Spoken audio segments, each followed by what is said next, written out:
pueblo ya no quiere seguir siendo gobernados por los que todos estos estudios, con pruebas fehacientes, dicen que el problema de Honduras ha sido la corrupción política y el drenaje de los fondos públicos.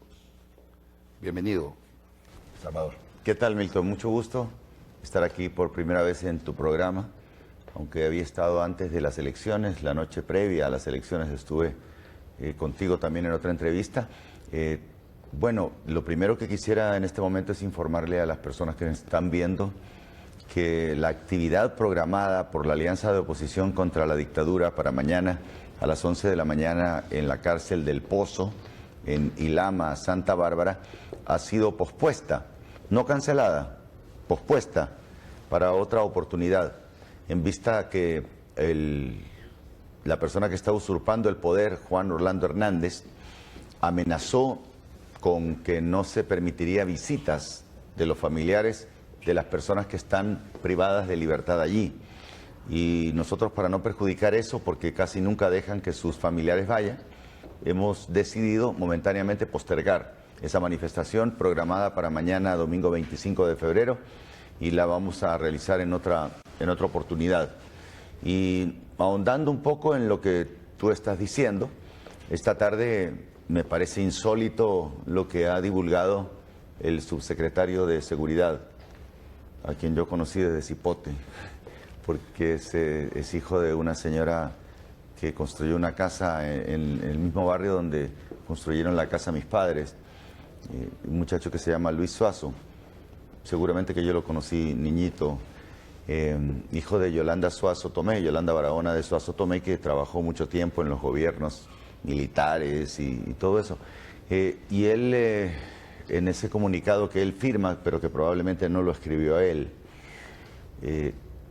pone que nosotros, en nuestro plan de gobierno, o sea, pone algunas mentiras, que nosotros a los policías depurados los íbamos a restituir.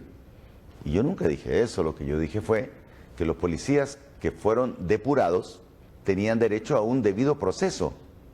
Y luego del debido proceso, si se encontraba que fueron bien depurados, siguen depurados. Pero si se encontraba que fueron mal depurados, que yo sé que fueron depurados por asuntos políticos, entonces había que devolverles su estatus. Porque ¿quiénes son los policías depurados en muchos casos? Son personas que encontraron a la familia de Juan Orlando Hernández involucrada en el narcotráfico.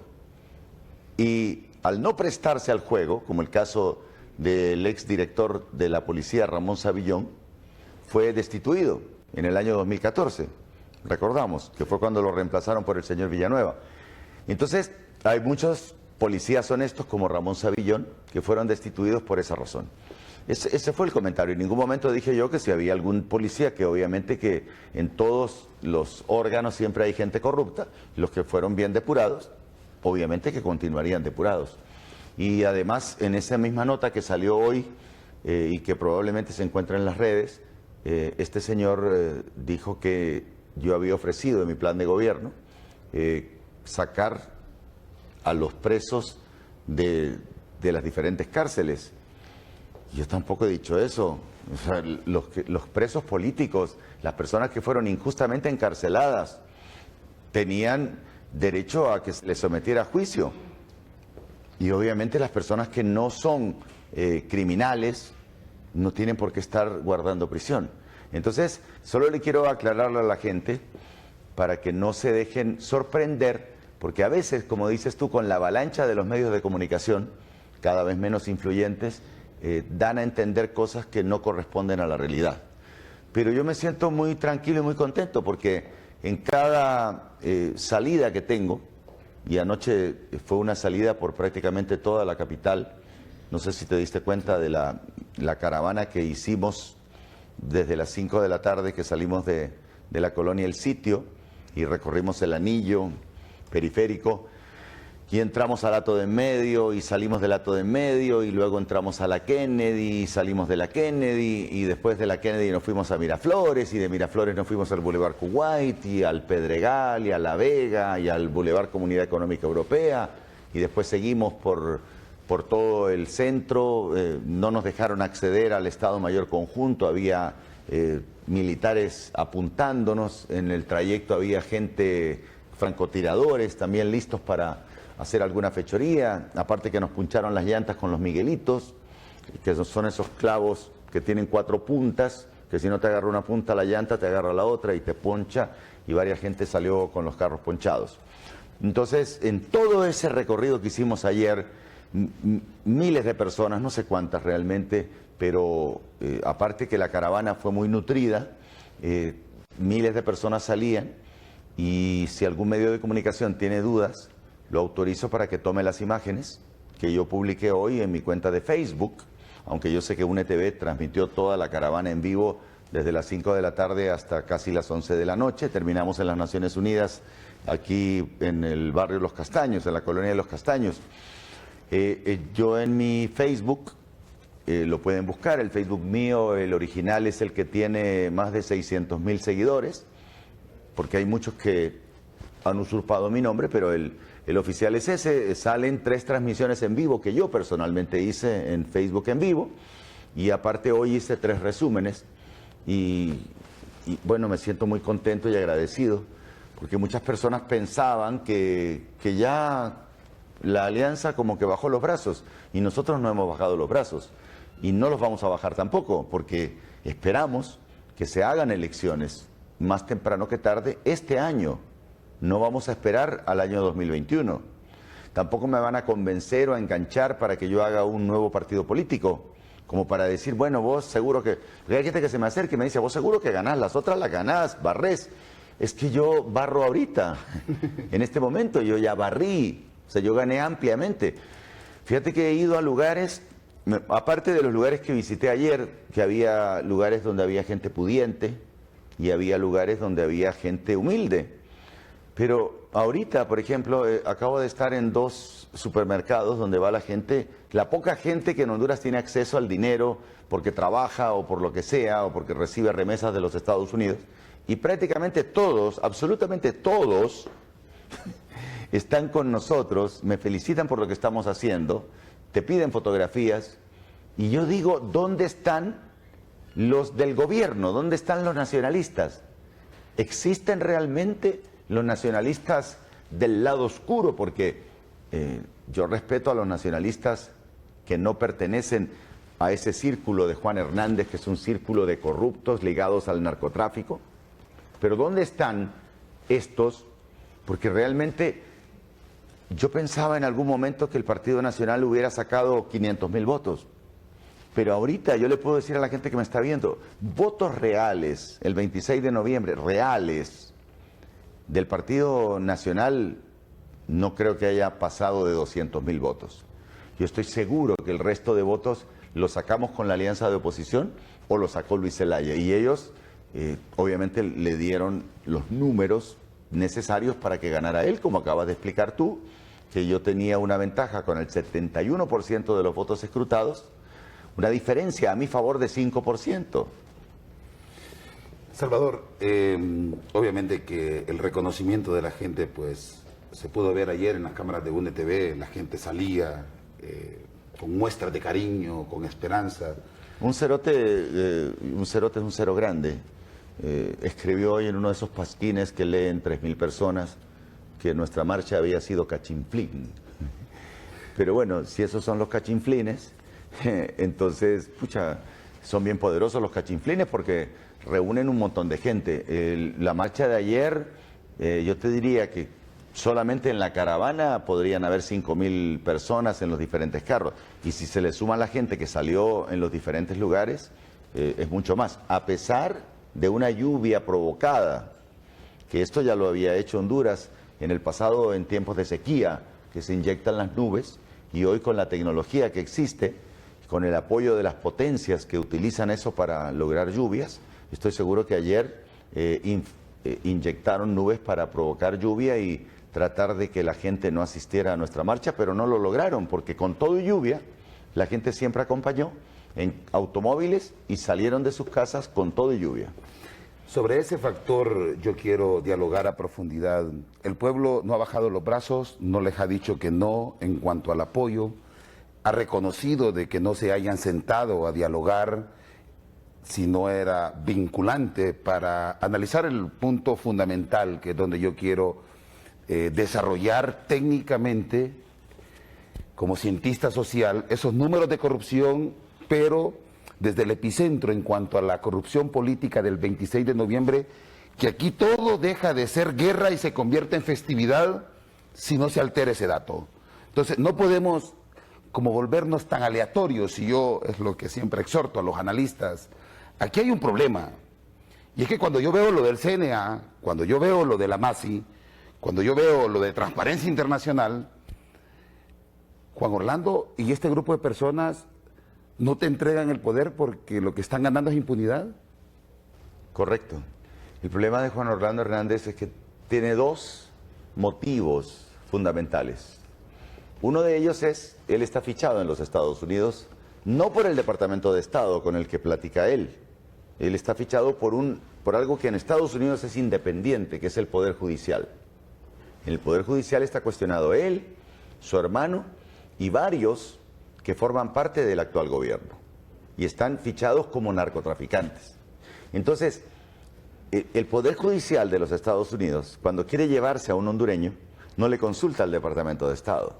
¿Me explico? O sea, una cosa es la Casa Blanca, otra cosa es el Departamento de Estado, y otra cosa son los congresistas, y otra cosa es la ley.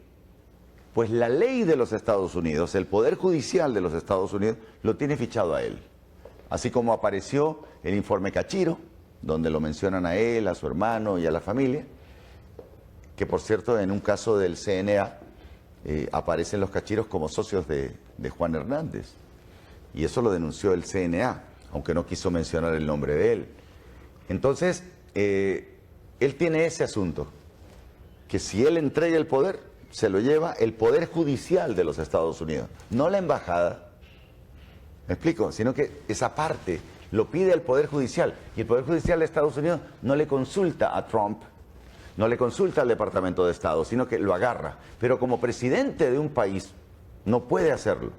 Entonces él se tiene que agarrar de la presidencia de la República. Esa es una cosa. Y la otra es que él ha manejado el narcotráfico en Honduras. Y eso quedó demostrado cuando tomó Ramón Savillón preso a los Valle, y él, Juan Hernández, en vista que Ramón Savillón tomó presos a los Valle sin consultarle a Juan Hernández, entonces decidió quitar a Ramón Savillón por no cumplir con el protocolo de preguntarle a él, porque en Honduras la policía, el ejército, todos dependen de Juan Hernández, porque la dictadura no la empezó a hacer ahorita la está consolidando, empezó realmente con eso desde que era presidente del Congreso, el 12 de diciembre de 2012, empezó a dominar todos los cuerpos y la institucionalidad del Estado. Entonces, cuando él se apodera de todo el flujo de droga que pasa por Honduras, en ese momento él le hace daño a varios cárteles de la droga. Y estos cárteles de la droga no perdonan. O sea, él le quitó el negocio de la droga a muchos cárteles. Y en lugar de eliminar el tránsito de la droga por Honduras, si fuera un hombre limpio lo podría haber hecho, él se hizo el capo de la droga. Entonces esos otros capos a los que les quitó el negocio, si él sale del poder lo liquidan.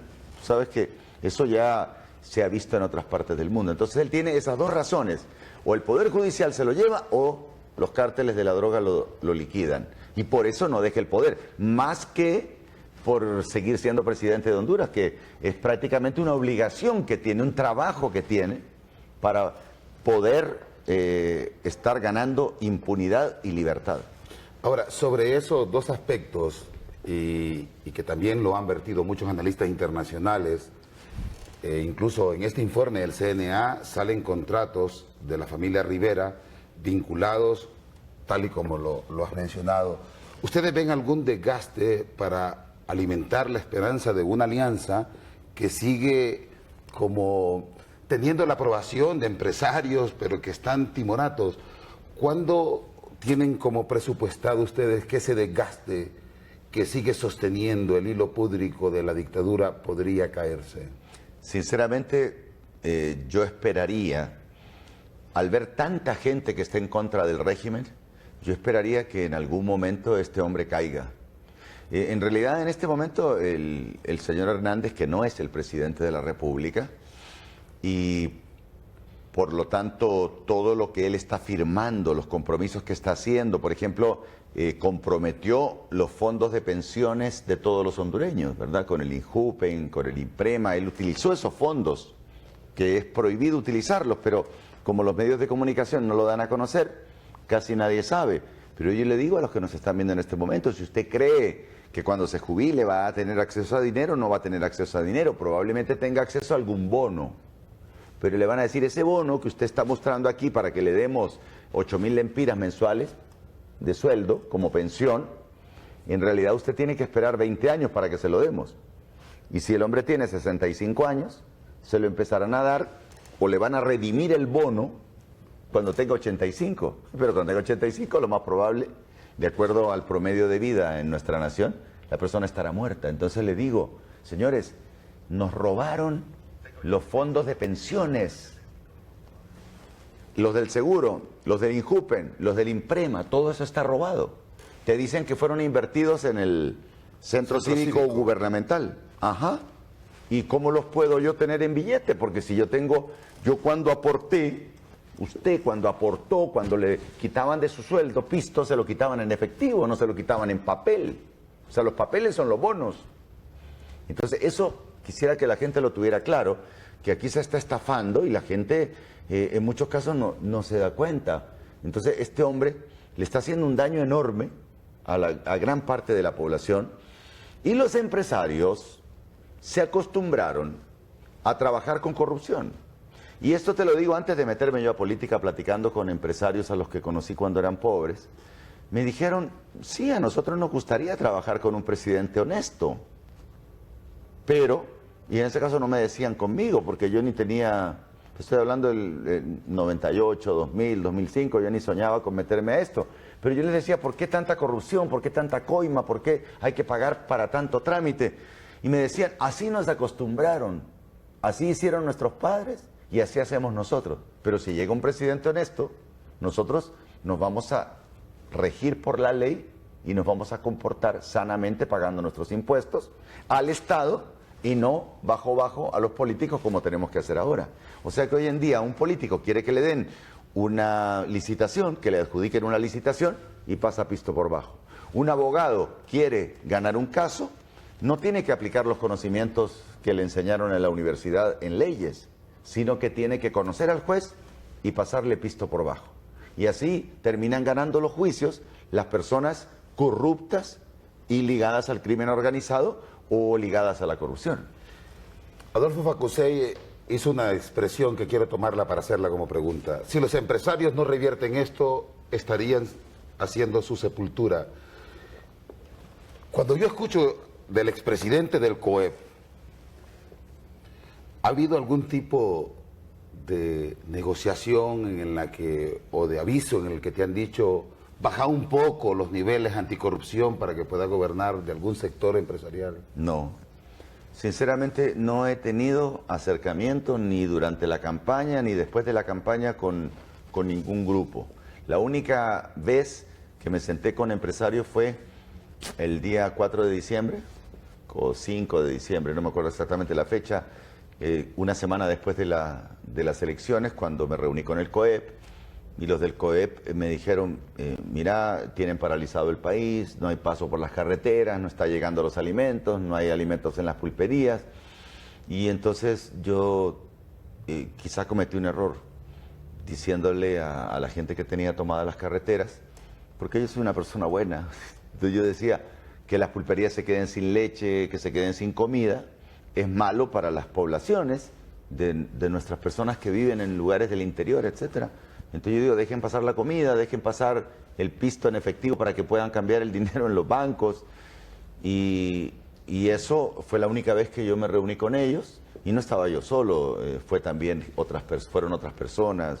Me acuerdo que estaba la abogada Maribel Espinosa, que es una persona a la cual respeto mucho, y otros empresarios que pertenecen al COEP. Pero así que individualmente alguien me diga, yo siento que no se atreve hoy en día el empresario a hacerme ninguna proposición de ese tipo. Hay dos experiencias que creo que leyéndote y viendo todo el recorrido que se ha llevado, que ha sido con los organismos internacionales y con los empresarios. ¿Qué impresión te han dejado cuando saben de los resultados de un pueblo? ¿Qué impresión te deja el Departamento de Estado, la Organización de Estados Americanos, los empresarios que tuvieron acceso a esos datos, que hasta el momento yo continúo felicitando a Luis Zelaya, quien salió de manera muy sorpresiva para mí, de verdad, porque el Partido Liberal ha sido otra empresa corrupta, pero se portó a la altura y dijo: estos son los resultados. Marco Ramiro Lobo, quien desafió los intereses ahí y dijo: o sea, aquí es irreversible.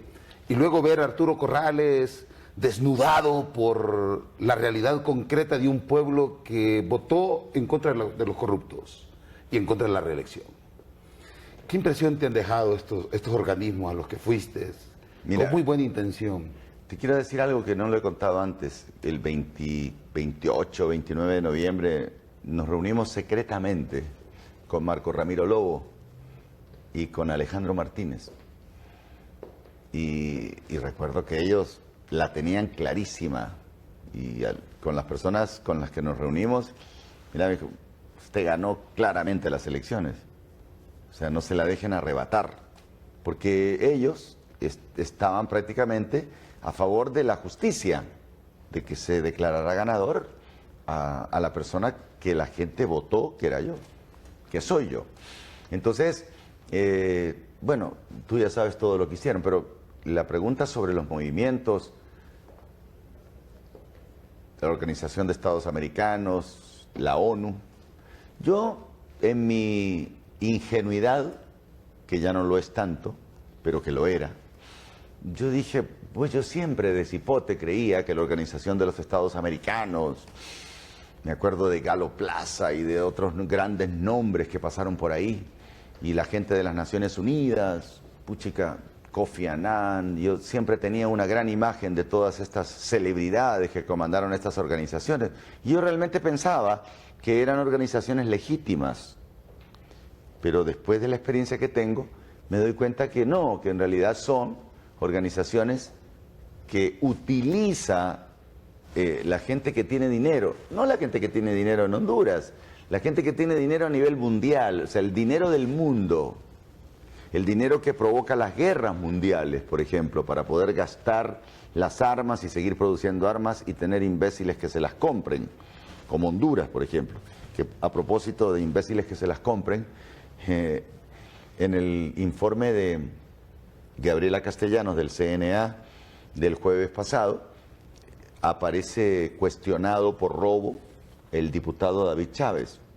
Y si uno empieza a atar cabos, hay denuncias contra la madre de él por dirigir una ONG que proveyó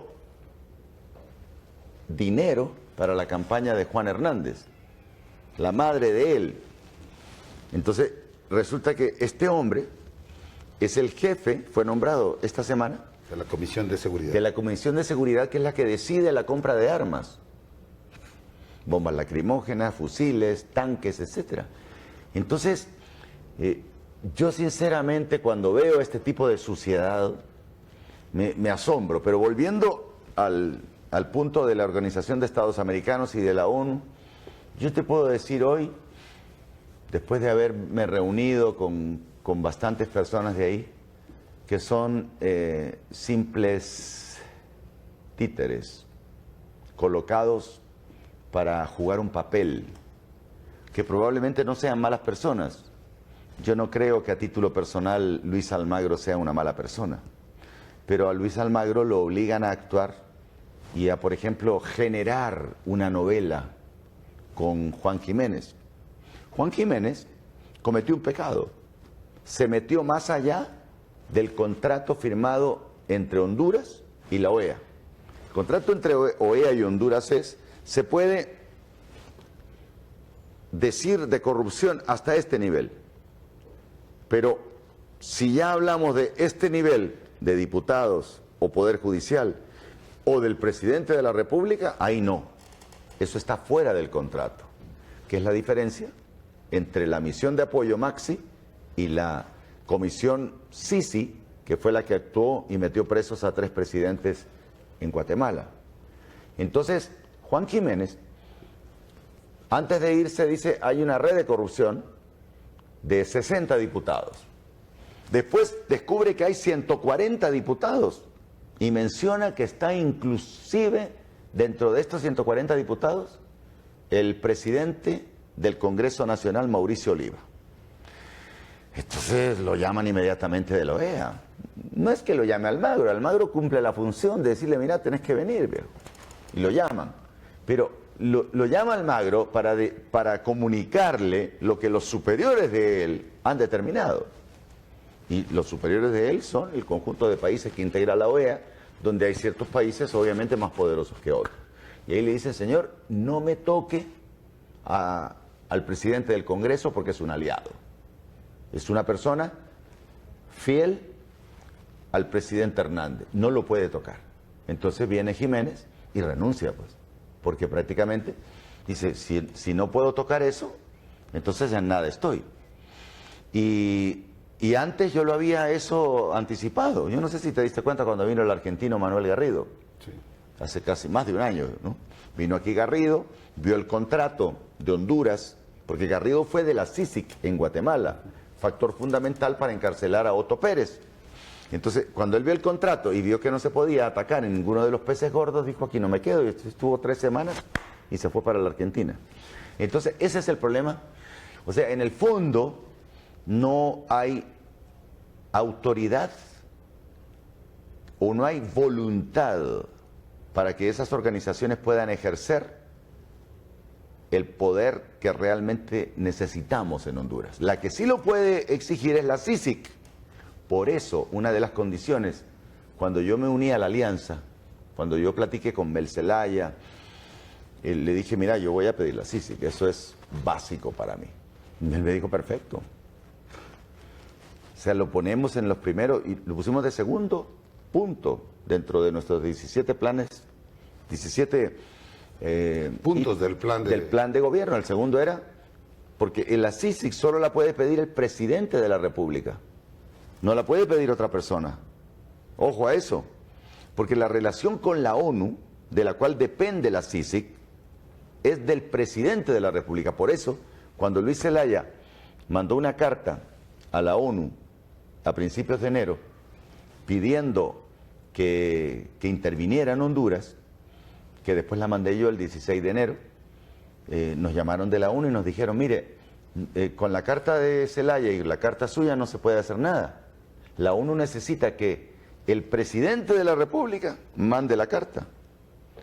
Y el presidente de la República, que en ese momento sí lo era, el 25 de enero, 2 días antes de que dejara de ser presidente, Juan Hernández mandó una carta a la ONU donde pidió que mandaran un mediador para el diálogo. Entonces, lo mismo pasa con la CICIG. Por eso yo lo puse en nuestro plan de gobierno. Pedir la CICIG solamente es facultad del presidente de la República. Ahora, el otro punto que yo veo que es grave es que yo antes no me daba cuenta que se precisaba realmente un cambio tan profundo en la estructura de Honduras. Yo pensaba que con que llegara un presidente bastaba. Hoy te puedo decir que si me eligen a mí de presidente y no se destruye ese Congreso, a nada voy. O sea, a mí me pueden mañana, se puede hacer elecciones para presidente y ganar yo las elecciones para presidente, y 3 días más tarde se reúne el Congreso, integrado por 61 ladrones del Partido Nacional, más los 4 que le compraron al general que dio el golpe, el otro que compraron de la UD, y llegan a los 66 y me declaran juicio político y me sacan. Por eso yo soy de la teoría que Honduras necesita hacer nuevas elecciones tanto para presidente como para diputados.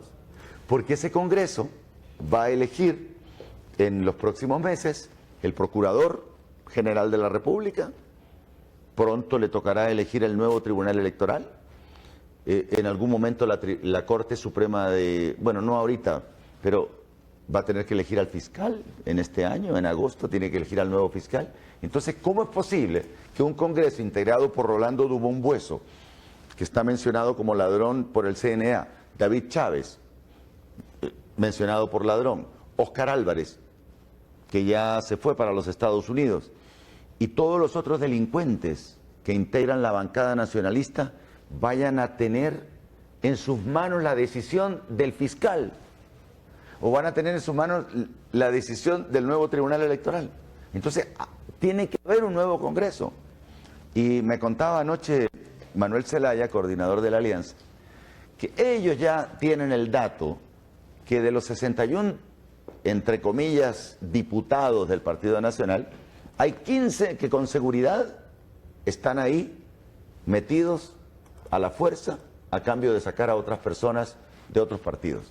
O sea que en realidad no son 61, sino que son 46. Ahora, yo sostengo, porque conocí cómo hacen en los movimientos ellos, que el Partido Nacional en realidad no tiene más de 20 diputados. Entonces se necesita hacer unas elecciones con un tribunal ad hoc que nos pueda decir exactamente la voluntad del pueblo. Y la voluntad del pueblo es la mayor parte de diputados de la Alianza de Oposición contra la Dictadura o del Partido Liberal. Y ya que mencionaste a Luis Zelaya, yo tampoco esperaba que Luis reaccionara de la manera que reaccionó al día siguiente de las elecciones, reconociendo mi triunfo. Él, durante toda la campaña, pues fue una persona que estuvo en contra, pero al momento que vio sus resultados, se dio cuenta que yo fui el que ganó. Y lo felicito por haber reconocido eso. El mero 27 fue la primera persona importante que reconoció el triunfo. ¿Pero por qué? Porque Luis pertenece al lado limpio del Partido Liberal, porque el Partido Liberal tiene, yo diría que la mitad del Partido Liberal de sus votantes son personas nacionalistas, pero que les gusta el color rojo y usan corbata roja, pero en realidad ellos son nacionalistas, son amigos de la infancia, son personas que crecieron juntas, y yo te digo porque los conocí desde cipotes a todos ellos, y sé que en el fondo era una de las cosas que yo señalaba cuando me preguntaban, ¿y por qué no te metes a política? Se puede meter a política si son los mismos, les decía yo. Los liberales y los nacionalistas son los mismos. Y sobre eso iba a meter el dedo en la llaga de los sectores que a veces el pueblo no va observando, pero que en la medida, como decía Nicanor Moscoso, que un gobierno bajo sospechas de fraude tiene muy poca vida. Y en ese sentido, cuando vemos al CNA tomando estas posturas radicales, cuando vemos otros sectores donde también van a tener que obligarse el CONADE a hablar sobre los más de 30 seres humanos ejecutados por la crisis Lo que pasa es que si lo hace, lo quitan a Roberto Herrera Cáceres. Sí, pero yo veo que cada momento se van sumando algunos sectores. Y se van sumando sectores, grupos de intelectuales. El pueblo hondureño sigue. Hay una fuerte represión por parte de los que manejan los campos de concentración laboral, que no dejan salir la gente a las calles. Pero frente a ese fenómeno, ¿ya está agotado la instancia de un moderador o contempla la alianza la posibilidad de un moderador? ¿Va a sugerir un moderador para un diálogo vinculante? Mira, nosotros podemos sugerir, pero lo primero es que se defina el problema. Y yo te lo digo, conociendo la capacidad de las personas que trabajan en Naciones Unidas, ese tamagás de 4 páginas que armaron, pues para un profesional como yo que recibió ofertas para trabajar ahí hace 40 años, cuando yo me gradué recién de la Universidad Católica en Chile, recibí ofertas, no recibí ofertas, pero yo postulé para trabajar en la ONU, para trabajar en la OEA, en el BID, en el Banco Mundial, y por mis calificaciones y la universidad de la cual me estaba graduando, podía entrar a ganar $2.000 en cualquiera de esos institutos fácilmente. Y no entré porque yo quería trabajar en televisión paralelamente. Y por eso acepté la gerencia general de la Pepsi-Cola. Entonces, yo conozco cómo funcionan y qué capacidad tienen los que trabajan ahí. O sea, no pueden ser cualquier bruto. Y realmente estas personas que vinieron a Honduras tienen la capacidad para identificar claramente cuál es el problema. Pero tienen también la capacidad para dorarte la píldora y meterte un montón de ingredientes para diluir el verdadero problema. Y esto de diluir no es algo de ahora.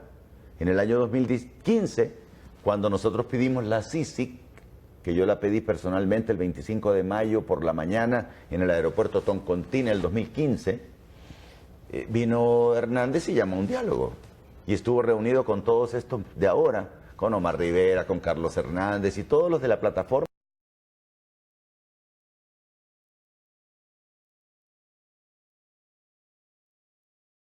que no son otra cosa que empleados de él, pero con diferentes nombres. Y entonces diluyó el problema de la CICIG con un diálogo y terminó imponiendo la Maxi, que tiene el problema que te acabo de mencionar, no tiene dientes, la razón por la cual se fue Juan Jiménez. Entonces ahora ellos están, los de la ONU que vinieron acá, vinieron con la instrucción de diluir el problema, cuando aquí es tan sencillo que si yo fuera el funcionario de la ONU asignado a diagnosticar el problema de Honduras, lo podría poner en media hoja. La razón de la inconformidad del 80% de la población en Honduras es el fraude electoral. Por lo tanto, hay que traer un mediador a resolver eso. Un mediador que se reúna con ambas partes y vea cómo se puede resolver. Entonces, obviamente que si viene un mediador, con la experiencia que tiene Honduras sobre comisiones que en el pasado actuaron, como por ejemplo la Comisión de la Verdad, que encabezó el señor Einstein, el ex vicepresidente de Guatemala. Todas las recomendaciones de la Comisión de la Verdad, ahí hay un 80% de cosas que si se hubieran hecho, no hubiésemos pasado por lo que estamos pasando en este momento. ¿Por qué no se pusieron en práctica? Porque las decisiones que tomó la Comisión de la Verdad no fueron vinculantes, o sea, no eran ley.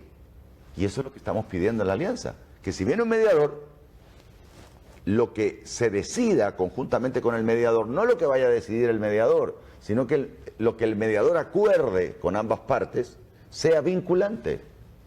Para Salvador Narrala no va a existir otra posibilidad más que también haya un cambio en el Congreso Nacional, que se apele a nuevas elecciones, sí. ¿O todavía existe la posibilidad de una constituyente?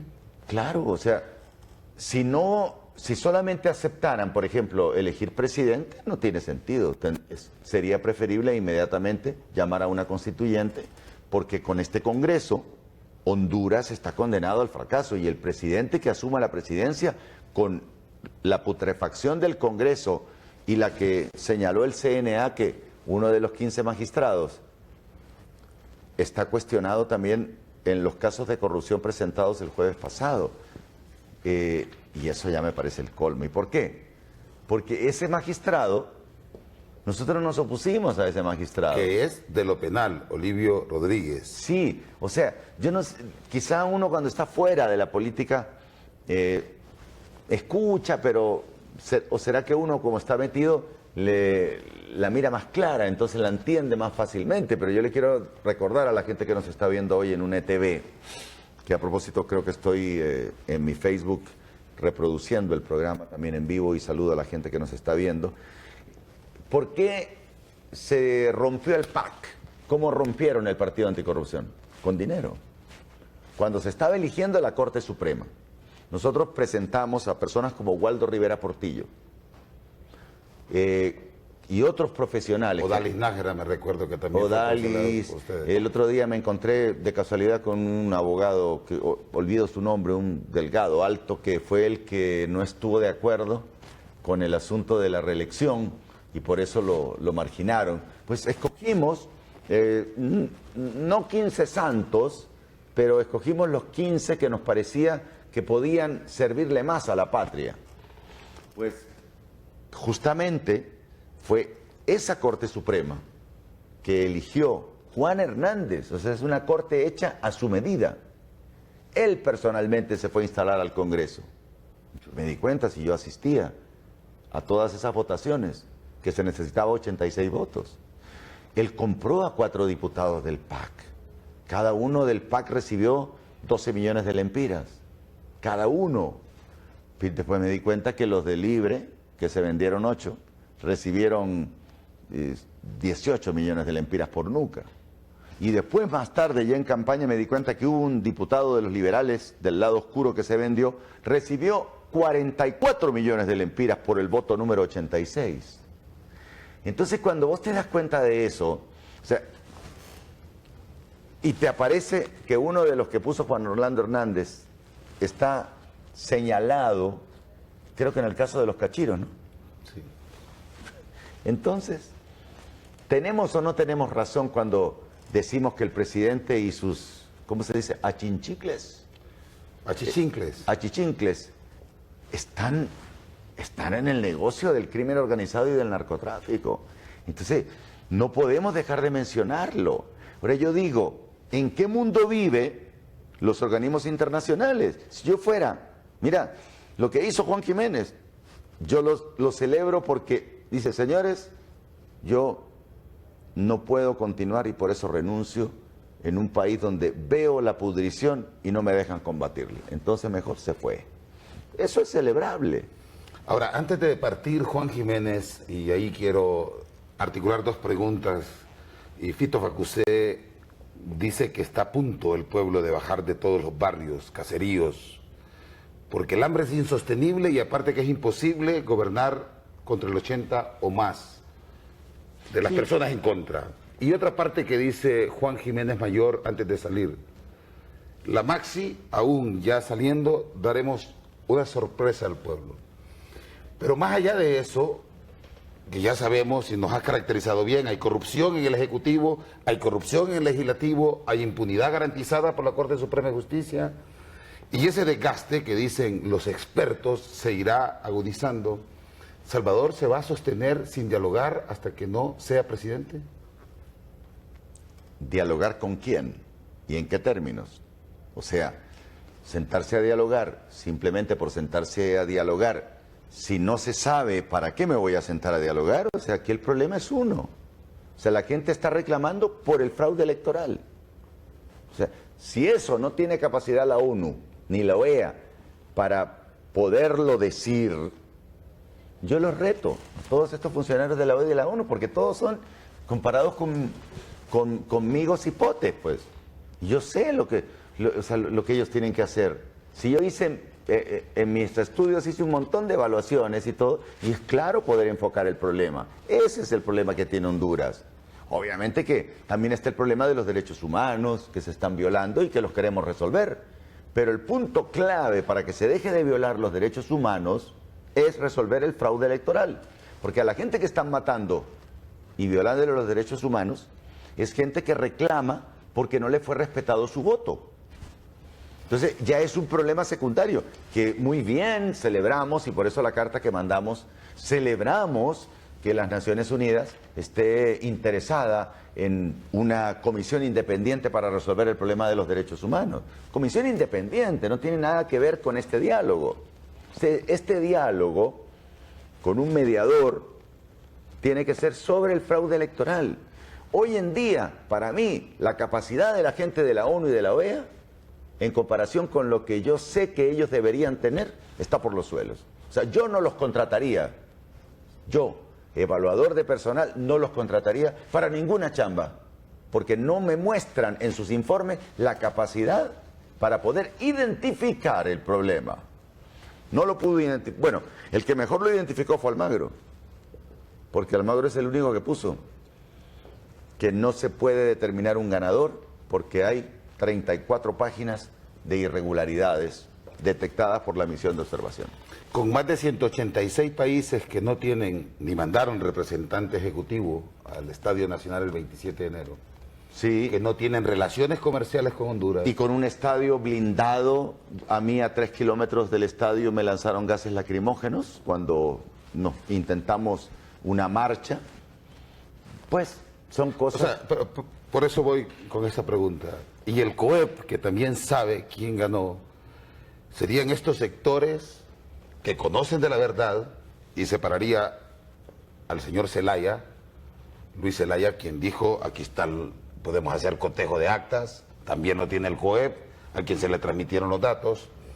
Ya descartamos que los organismos internacionales no van a tener una voluntad más que de acercar diálogos sobre puntos que son la consecuencia de la causalidad que ha generado esta problemática. Mira, sí. Y en ese sentido, yo te pregunto, ¿estaría este sector de la sociedad civil que apela a un diálogo que no tiene sentido, tal y como me lo has planteado, los empresarios condenando a este pueblo a que sean ellos los que reviertan esta dictadura? Mira, yo les he dicho a los empresarios que más temprano que tarde, y se lo dije en el 2013, porque en el 2013, con todo respeto a mi amiga Xiomara Castro, que es la única Mara en mi vida, la Mara Xio, eso me lo enseñó ayer Mel Zelaya, con todo respeto para ella, yo sé que yo gané las elecciones de 2013, pero yo no tenía estructuras. Pero a mí me robaron esas elecciones.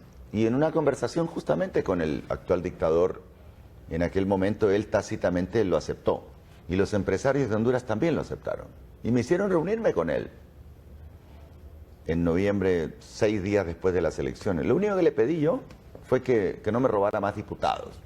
Y él agarró, hizo una llamada al tribunal, que ya lo manejaba. Y les dijo, no le quite más diputados. ¿Cuántos tiene? 13. Déjenlo ahí. Y no me quitó más diputados. O sea que si yo no hubiera tenido esa reunión con él, probablemente el PAC se hubiera quedado con 3 o 4 diputados. O sea, me volaron diputados por todos lados. Entonces yo gané esas elecciones y te digo, ahora las volví a ganar. Son 2 veces que las hemos ganado. Y creo que la gente no... En aquel momento... Yo les dije, se lo dije a Juan Hernández y se lo dije a otros empresarios, porque él ahora es empresario, ¿no? Ahora con todo el ganado de Rosenthal y las cosas que le quitó a los Rosenthal, es un hombre que tiene mucho dinero. Yo le dije, mira, yo aspiro a que la gente mejore su calidad de vida y a que no suframos lo que podría darse perfectamente, y es lo que acabas de hablar hace 3 minutos atrás, que la gente baje de los lugares donde vive sin agua, en condiciones miserables, y se les venga a meter a las casas a la gente pudiente, que eso ya se ha dado en otras partes, y eso sí sería grave, y ahí no hay seguridad que te detenga a la gente. Entonces yo le digo a los empresarios que están viendo, si bien es cierto la situación ha estado inestable, podría estar peor, porque les pregunto a los que tienen mansiones, ¿qué hacen ustedes? Si no, yo tengo una seguridad y que me está cuidando la casa. Podés tener 4 personas de seguridad, pero si se te viene una turba de personas y quiere entrar a tu casa y quedarse a vivir en tu casa, ¿qué vas a hacer? Los 4 de seguridad o los 6 de seguridad, la única manera que tienen es disparar. Ahora, y más aún cuando se sabe que la gente en este país está empobrecida por corrupción. Sí, hombre, si es lo que te digo. O sea, Honduras es un país rico. Yo lo puedo decir porque conozco más de 100 países. Este país tiene, aparte de clima espectacular todo el año, aquí no hay invierno. Pero respetando mi guión, Salvador, solo también quiero extender y que estas personas hagan su pregunta en un alarido de querer libertad. Asesinaron a más de 30 personas que me gustaría invitarlas en este momento al programa. ¿Más de 30? Son más de 100. Más de 100 personas, pero que el CONADE, y por la seriedad del programa, me respaldo en lo que hasta el momento lo oficial. Sigue lo oficial. Eso es como la tasa de homicidios, que dicen porque ahora, incluso con patrones de personas que les cortan las manos, que los meten en el pozo, pero aquí la señora Elena Gutiérrez, los señores que están en estos 100 casos de corrupción, en una corrupción sistémica, están gozando de impunidad, porque dieron dinero para comprar jueces y pagaron programas de televisión y periodistas que sabemos cuál ha sido el resultado. Yo el día lunes y martes me reuní con Eric Rodríguez, magistrado del Tribunal Supremo Electoral. Uno de los 3 ladrones. Y me reuní allí en el Tribunal Supremo Electoral y le decía, Marco Ramiro Lobo tiene la misma información que tenés vos. Y le puse el micrófono y le dije, no condenes a este pueblo a lo que ha pasado y que los medios de comunicación de manera hipócrita le han querido decir mareros a estos seres humanos que los atravesó el acero del abogado Juan Orlando Hernández, quien en una confesión de mediocridad por no saber gobernar, sigue matando a los seres humanos. Y no dice que yo soy marero también.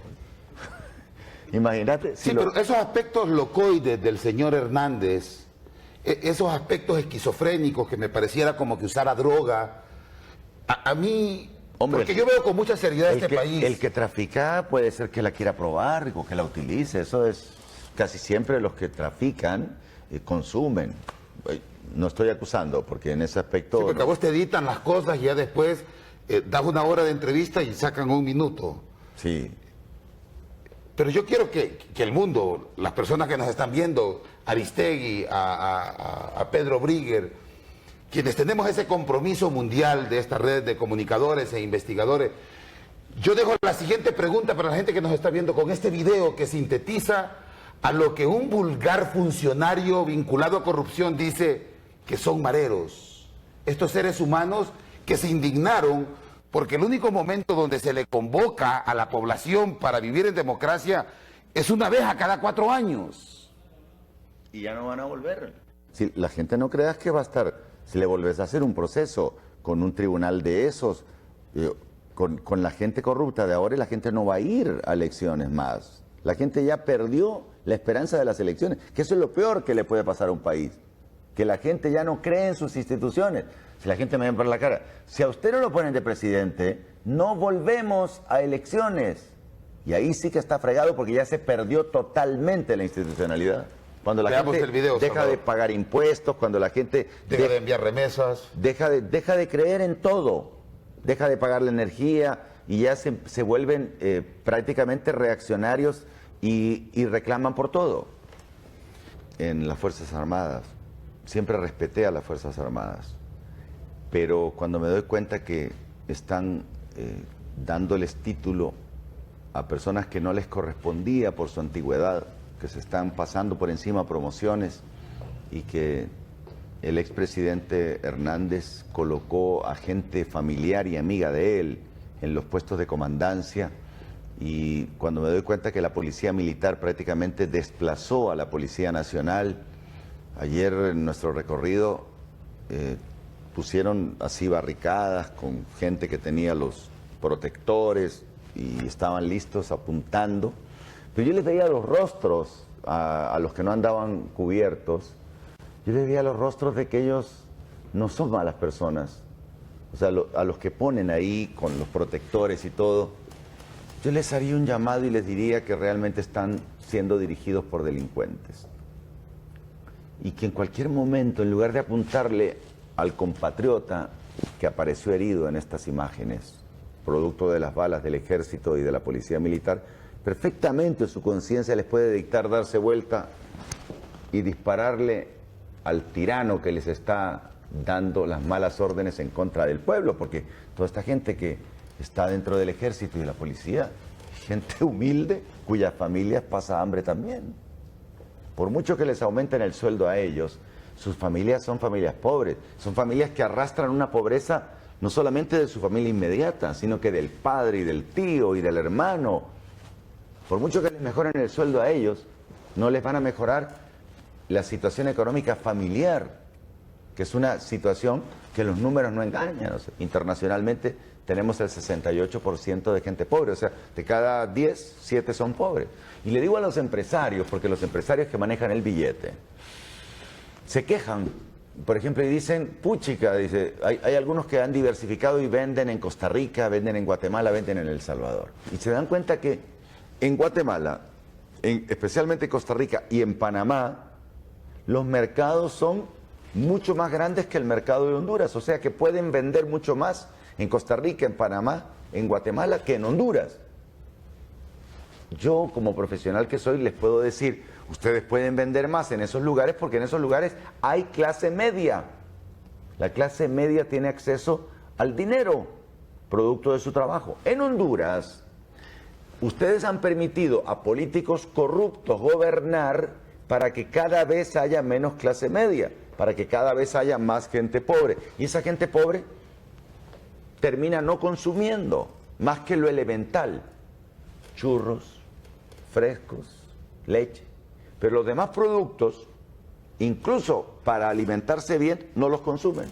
Entonces, en el fondo, que un empresario le siga el juego a los delincuentes corruptos termina siendo un arma contra ellos. Entonces, se tienen que dar cuenta que Costa Rica es un mejor mercado, tiene una economía 4 veces superior a la de Honduras, y Guatemala también, y Panamá 10 veces la economía de Honduras, porque ahí hay clase media, porque ahí se respetan las leyes, porque la gente tiene acceso al trabajo, y el que tiene acceso al trabajo tiene acceso al dinero. Entonces, empresarios de Honduras, yo les dije en algún momento, cuando el dictador no los ocupe, porque en este momento los ocupa, les va a pegar una patada donde la espalda pierde su nombre. Yo te entrevisté un día antes de las elecciones y nos contabas sobre algunos elementos de fraude y cómo se hizo la operación Cuzuco, pero hice una pregunta que me gustaría fuera el cierre de este programa. ¿Cuál había sido la experiencia más connotada en todo este proceso? Y fue me recuerdo bien, de una señora saliendo en Progreso diciéndote: usted es nuestra esperanza. Y ver llorar a ese ser humano te generó un impacto.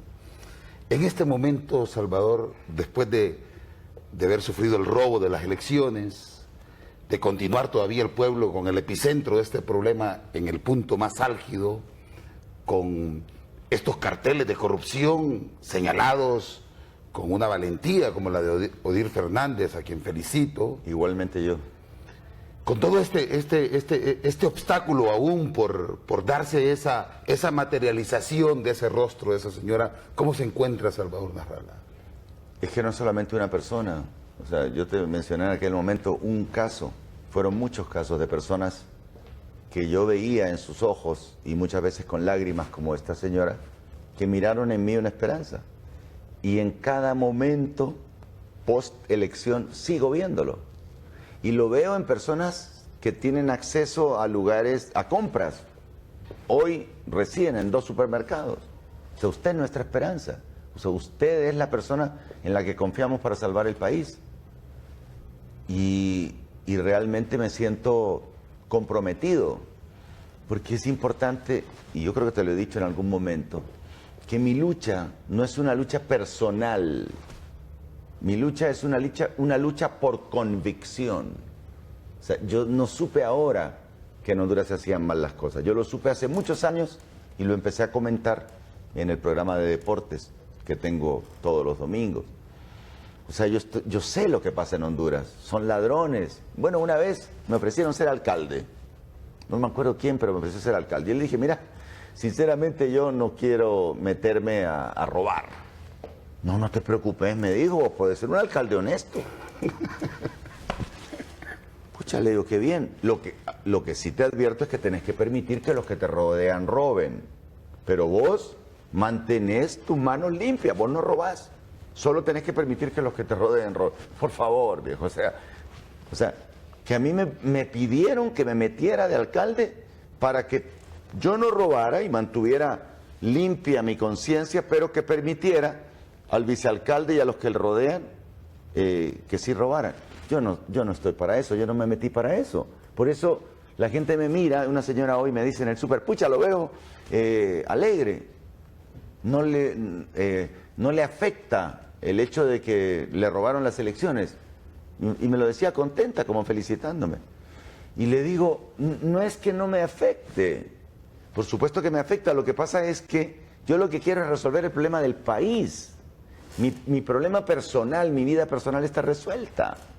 O sea, ser presidente o no ser presidente de Honduras, a mí, a nivel personal, lo único que me frustrará será no poder ayudar al país. Pero así a título personal, yo duermo tranquilo porque yo hice y sigo haciendo mi mejor esfuerzo. Anoche nos caminamos con mi esposa, no sé, 12 kilómetros yo creo, de a pie. Desde allá, desde la colonia Miraflores, hasta llegar a la ONU, pasando por casi cerca del aeropuerto. Bueno, no tiene mayor importancia, pero bajo el agua. Pero lo que te digo es que yo estoy convencido de que nuestro país tiene solución, o sea, que se puede arreglar. Fíjate que yo veo la noticia a cada rato así, dice, el otro dice, el Vida aprueba 220 millones, 230 millones de dólares para Honduras. Y nadie dice en qué van a usar esos 230 millones de dólares. Si eso es endeudamiento para ti, para esta generación y para tus descendientes. Cuando veo lo de la ley de presupuesto, que en la ley de presupuesto zamparon, y digo esa palabra para intencionalmente, zamparon disminución de las cuestiones de los castigos del Código Penal. En la ley de presupuesto, porque la ley de presupuesto no necesita ser sometida a... El presidente la tiene que autorizar, el presidente no la puede vetar, sino que y ahí metieron eso y metieron la ley, el pacto de impunidad. Con 23 fe de erratas. Que no son fe de ratas, porque si traemos aquí a una persona de la Real Academia Española de la Lengua, que se respeta mucho aquí, hay un cero grande que escribe en los periódicos, que le tiembla la mano, que creo que es miembro de la Real Academia Hondureña de la Lengua, y no sabe lo que es una fe de ratas. Y entonces, una fe de rata es cuando vos, por ejemplo, en vez de una E pusiste una A. O una tilde, una coma. Pero párrafos enteros como fe de ratas, eso no es fe de ratas, eso es un delito, y se los dijo Jiménez. Es un delito. Y lo metieron o zamparon dentro de la ley de presupuesto para que no hubiera objeción. ¿Cuándo en Honduras se ha discutido un presupuesto? Mire, en otros países, para que usted sepa, el presupuesto son unas majamamas de 15.000 hojas y las tienen que revisar hoja por hoja, porque es el billete que se va a gastar del pueblo. En Honduras no lo revisa nadie. Nombran una comisión de presupuesto integrada, presidida por un delincuente, cuestionado también por el CNA en este momento. Por el CNA, por favor. O sea, ese tipo de cosas parece que antes no se atrevía, no había un periodismo que se atreviera a decir que son ladrones. Hoy el pueblo hondureño tiene periodistas que nos atrevemos a decirlo y tenemos las redes sociales. Y otra cosa, esta la he escuchado mucho, dice, se metieron con la generación equivocada.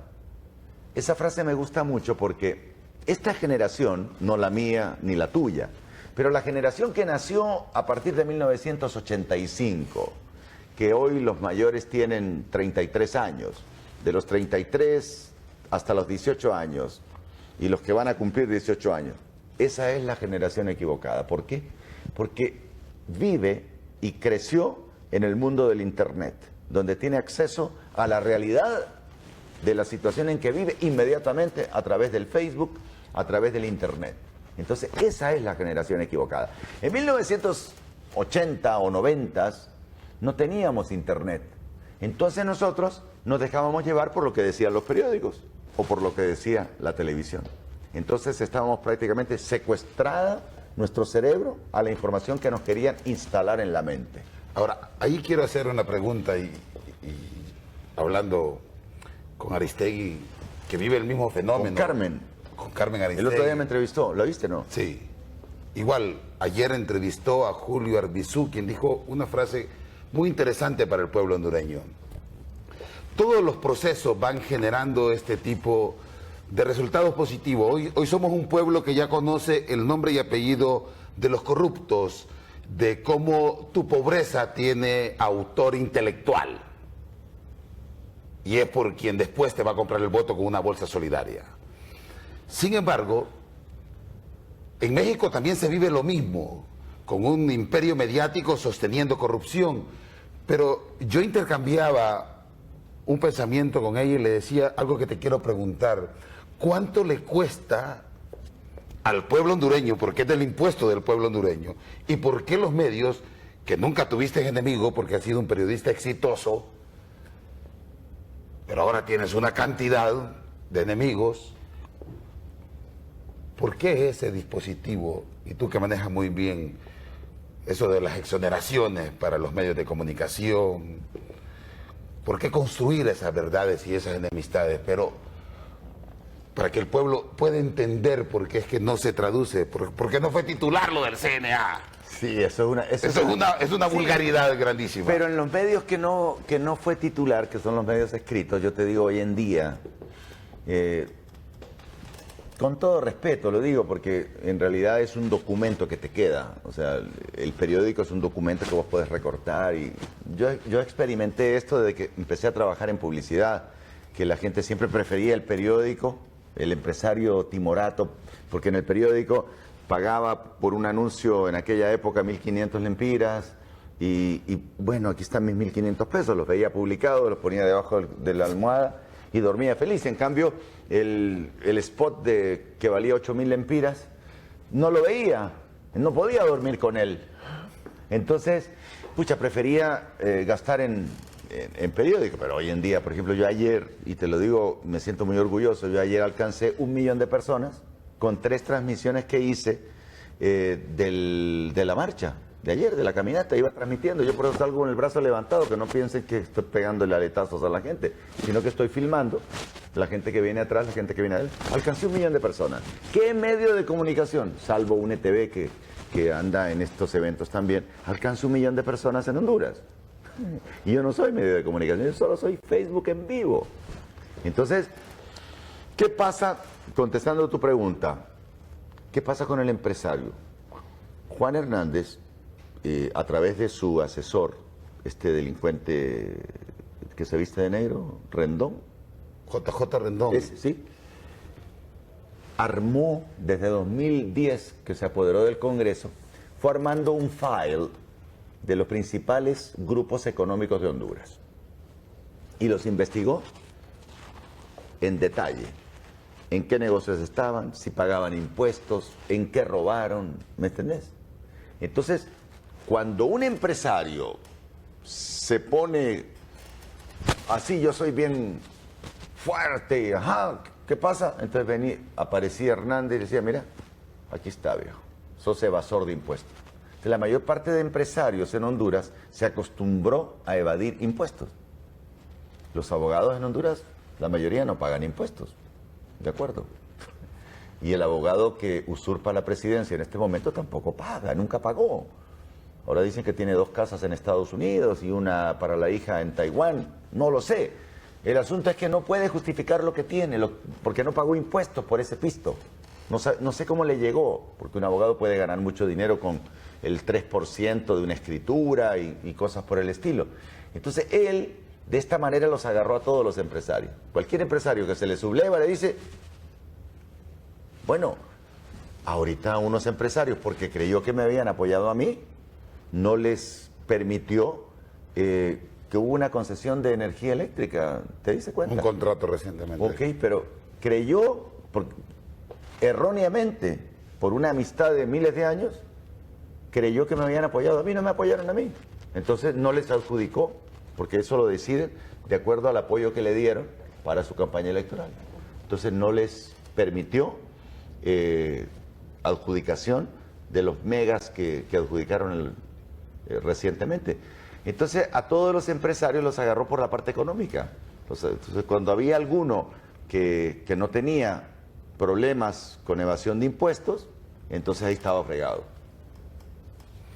No sé si soy claro con esa explicación, pero claro, es que hay veces uno no es tan explícito porque hay personas que te están viendo que lo entienden muy fácilmente porque están metidos en el tema y en el negocio, y otros que necesitan un poco de más explicación, y a veces yo redundo en la explicación para que las personas que no entienden, porque no tienen por qué entenderlo, porque no es su negocio, lo entiendan.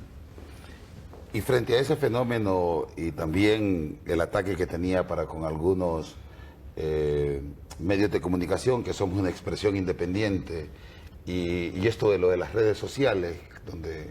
Que quieren cortarlas. Sería, bueno, yo creo que aceleraría la bajada de la gente de los cerros para encontrar justicia real por sus propias manos, porque yo creo que en el fondo las redes sociales en este momento de tanta represión constituyen un desahogo para la gente. Y una de las cosas que más me llamó la atención en las dos campañas, especialmente en la última que recorrí 40.000 kilómetros, que en lugares muy pobres, incluso con gente que andaba descalza, tenían un celular conectado al internet, gracias a que sus parientes se los compran en Estados Unidos y se los mandan y prácticamente les pagan el internet para que estén comunicados en forma gratuita vía internet. ¿Me explico? Sí. O sea que, no sé, $30, $40 por estar conectado mensualmente. El pariente que trabaja de obrero en los Estados Unidos le manda de regalo el celular y le paga mensualmente los $40 para poderlo llamar gratis. Entonces, mucha gente que es muy pobre y que no tiene trabajo en Honduras, su pariente le paga el internet y tiene un celular y está conectado. Entonces, si le cierran esa válvula de escape, aquí pueden pasar cosas muy graves. Lo que ha pasado hasta el momento en Honduras no es grave. Han matado más de 100 personas. Eso es grave, porque es una represión. Pero la forma de reacción que ha tenido la gente por el robo de las elecciones todavía no alcanzó ni la mitad de su verdadera expresión que puede alcanzar en los próximos meses. Salvador, estamos cerrando el programa. Vamos a terminar con un reportaje después de las conclusiones de Salvador Nasralla, quien el 26 de noviembre y todos los informes, que también ahora mismo viene Marisa Matías el 4 de marzo, y que fue muy contundente al decir que aquí no habían existido unas elecciones transparentes. La sacaron del país a Marisa, lo que pasa es que ella no lo puede decir. Salió 48 horas después y quedó un español quien tergiversó el informe que realmente decía que el epicentro de todo esto había sido una corrupción política con fraude. Mira, y ahora debe venir cambiada a Marisa. A Marisa la sacaron cuando empezó a decir de que lo mismo que la OEA, que esto había sido un fraude, la sacaron.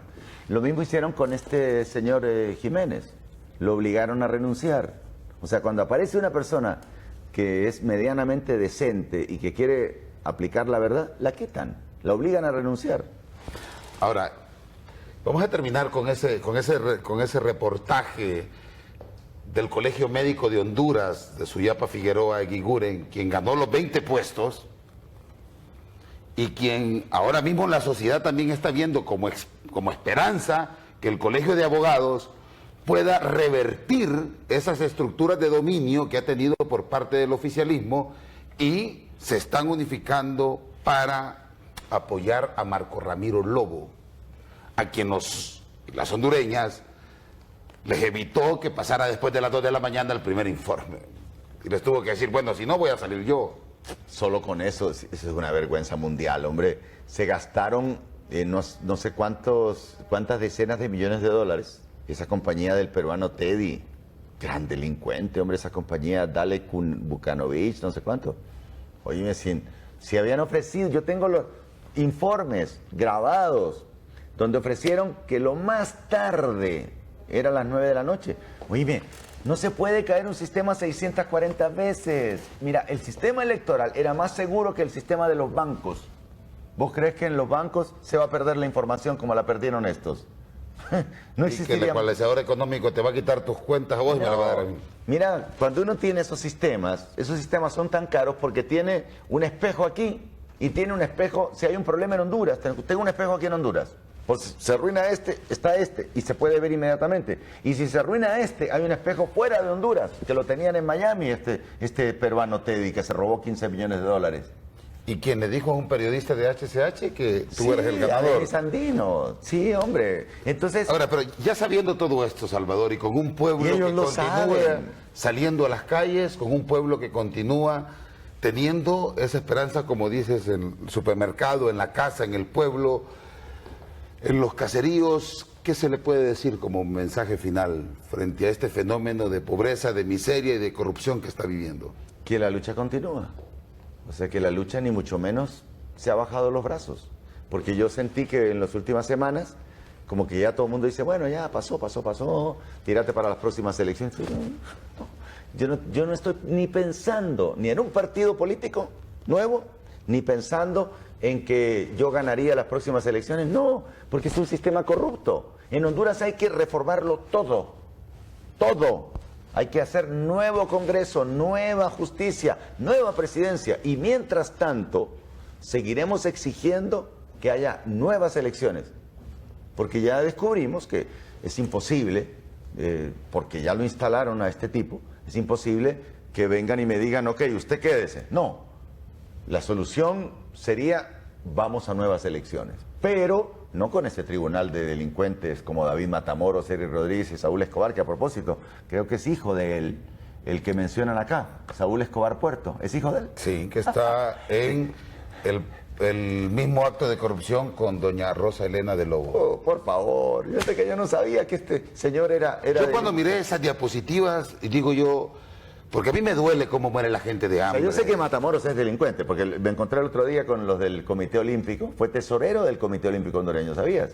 Del Comité Olímpico que recibe miles de dólares para diferentes disciplinas deportivas, y me decían el otro día que este Matamoros, cuando fue David Matamoros, el que se robó las elecciones los 2 años, fue tesorero de la FENAFUT, tesorero del Comité Olímpico, exdirector de aduanas, y en cada uno de esos lugares dejó cola, o sea, fue ladrón. Ajá. Y ahora aparece que Saúl Escobar también.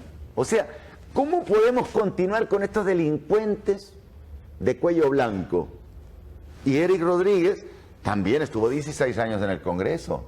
Es uno de los 140, ¿sabías? Sí. Eric Rodríguez, con el que te entrevistaste el otro día. De los 140 que descubrió Juan Jiménez, está Eric Rodríguez. Y David Matamoros también, porque también fue diputado. Entonces, ¿cómo podemos tener la justicia de Honduras electa por delincuentes del Congreso de la República? Señores, ¿a qué se requiere? Y esa es mi conclusión final. Se requiere un cambio total. Y mientras no exista el cambio total, de nada sirve elegir a un presidente honesto. ¿Y estarás dispuesto a llegar a ese cambio final? Por supuesto, yo estoy dispuesto mientras Dios me dé vida, mientras Dios me dé salud, que le agradezco. Pero peleando lo que ejerció el 26 de noviembre del año pasado el pueblo hondureño. Exactamente. No dentro de 4 años. No, yo dentro de 4 años, sinceramente dentro de 4 años... Estarías entregando el poder. Yo voy a tener 69 años dentro de 4 años. Es en este momento que yo puedo ayudarle a mi país. O sea, no podemos desconocer que dentro de 4 años cualquier cosa puede pasar, puede ser que otra vez participe, pero no podemos permitir que sigan robándose las jubilaciones y pensiones del pueblo y que sigan regalando con las sedes. Ahí la isla Exposición ya está vendida y han venido coreanos, japoneses y todo para la repartición de la reserva de la biosfera del río Plátano y otros lugares que valen miles de billones de dólares.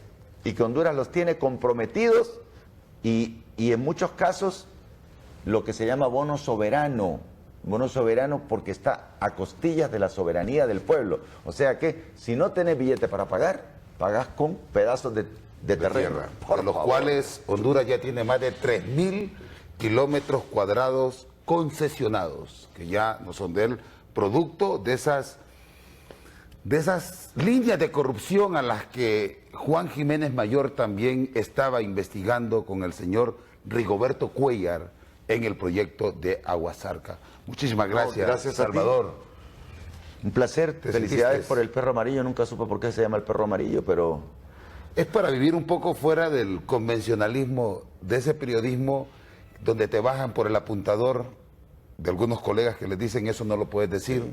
La fregada es cuando al colega lo llama el gobierno y por el otro lado lo llama el dueño del canal. Y tenés enfrente a un opositor y entonces a 3 pullas, imposible, viejo, tenés que ser sobrenatural. Porque estoy con un hombre que con más de 40 años de éxito en la televisión sabe que para poder hablar con la verdad solo se requiere de ser honesto. Usted puede ser un buen periodista, un buen investigador, usted puede ser una tribuna de verdad, simple y llanamente siendo honesto. Solo le pido a la gente, mi despedida, que me sigan en el Facebook, porque yo en Facebook voy poniendo cosas que antes las decía, tenía un programa que se llamaba Salvador a las 7 en Honduras, ya no lo tengo. Ahora todas las cosas, los comentarios sobre la cosa política que va pasando y sobre las formas como están engañando al pueblo. Pero podemos decir la dirección, Salvador. Sí, hay muchos Salvador Narrala, porque han creado muchos Salvador Narrala. Incluso el otro día salió uno que le pusieron Salvador Alianza. Es Salvador Alianza, es en Twitter, pero crearon uno llamado Salvador Alianza, que no soy yo. O sea, si me quieren ubicar en el Facebook, tengo más de 600.000 seguidores. Cualquier otro Salvador Narrala que no tenga 600.000 seguidores no soy yo. Incluso hay uno que tiene más de 100.000, pero no soy yo, sino que son gente en muchos casos buena que me sigue y publica cosas a favor Y del pueblo. reproduce lo que tú estás Sí, publicando. pero la mía es la que tiene más de 600.000. Y en Twitter solo tengo 72.000 los seguidores. Esa es la mía. Se llama Salvador Alianza. Alianza, termina en A. Gracias, Salvador, por... Te felicito por el programa, Milton, y siempre mi respeto para personas comprometidas por convicción con las soluciones del país. Muchísimas gracias. Y la verdad que muy preocupados porque yo salí con mucho estupor de esa exposición y también de la que hizo el Lamasi y lo del CNA. Y que el gobierno quisiera paralelamente poner a la del fiscal que quiere reelegir, que no es que haya sido mal fiscal, lo que pasa que el tipo dejó pasar los delitos electorales, dejó pasar el problema de Berta Cáceres, dejó pasar un montón de casos de impunidad y tiene un 96% de deuda de impunidad. Entonces, digo, tal vez se anduvo arreglando porque es hombre de Juan Hernández.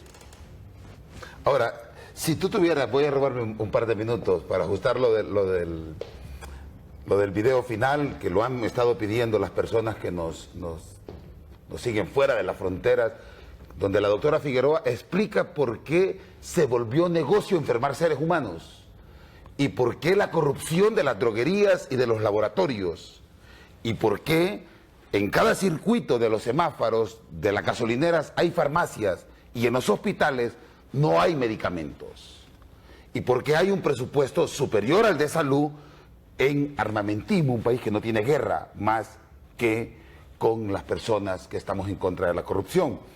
No obstante, yo quiero cerrar con esto ya que saltó esa pregunta. Salvador, ¿cómo pudieras sintetizar, teniendo éxito en todos los aspectos de tu vida, este momento que estás viviendo en la política, donde salís y la gente sigue viendo en vos la esperanza de cambiar un país y viendo ese retrato de corrupción y que nuestros colegas no lo pueden transmitir? Yo me doy cuenta que antes yo tenía un círculo de amigos corruptos. No me daba cuenta, ahora estoy claro. Y muchas veces los corruptos se me acercan y me saludan y yo también los saludo. Pero ahora me siento más identificado con aquellas personas con las que yo prácticamente no me relacionaba porque no tenían excusa para hablarme. Y hoy en día se acercan y me dicen, gracias por lo que hace por nuestro país. Sabemos que usted no lo está haciendo porque lo necesita, usted lo está haciendo por convicción, porque quiere ayudar al país. Y eso me hace sentir súper satisfecho. Es una situación incómoda porque más temprano que tarde en algún lugar te encontrás a un pastor vendido, que hay varios en el gobierno. Me estás diciendo que el pueblo te culminó en lo que llaman éxito convencionalmente. No, la gente me reconoce que yo estoy haciendo algo que no debería estar haciendo, porque ya a los 65 años la gente está retirada y yo tengo esa edad. Y yo, lejos de estar retirado, me estoy buscando problemas y eso la gente lo sabe, pero yo no me los busco porque quiero buscármelos, sino porque siento que es una obligación moral mía con el país que me dio todo. Y lo seguiré haciendo. Te agradezco, Salvador. No, te felicito, gracias. Veamos